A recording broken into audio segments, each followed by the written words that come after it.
نسأل الله سبحانه وتعالى أن يحفظ كل أحبابي ويرزقهم البركة إن شاء الله.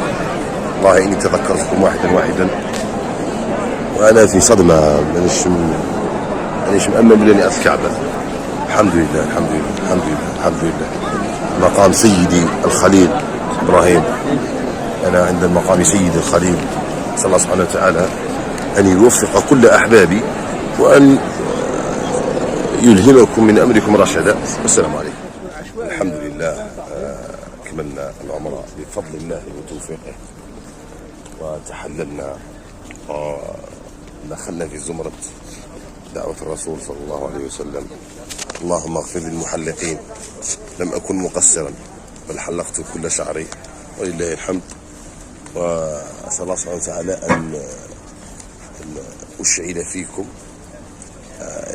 لهيبة وشعلة أنه الإنسان يلم الدراهم ويدير الأسباب باه يجي يدير هذه الشعيرة. كايني ما أفعله من مقاطع إلا هاته فكفى بها ونعمة. وأسأل الله سبحانه وتعالى أن يرزقنا القبول وأن يجعلنا نحطم أصنام الأنا فينا ونزكوا أنفسنا ونتخلصوا من هذه. لازم الناس تشوفني، لازم الناس تقول بلي هذا راه فور كذا.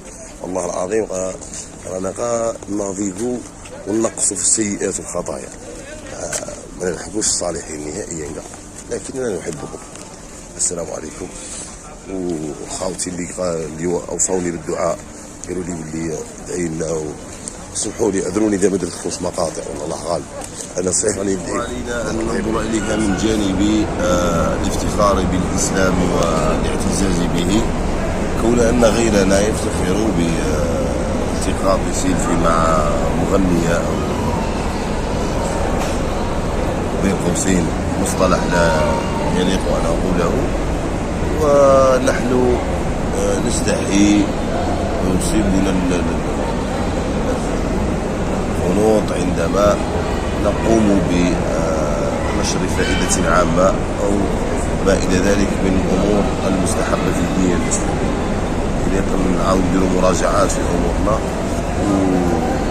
ونستكشفوا الأولويات.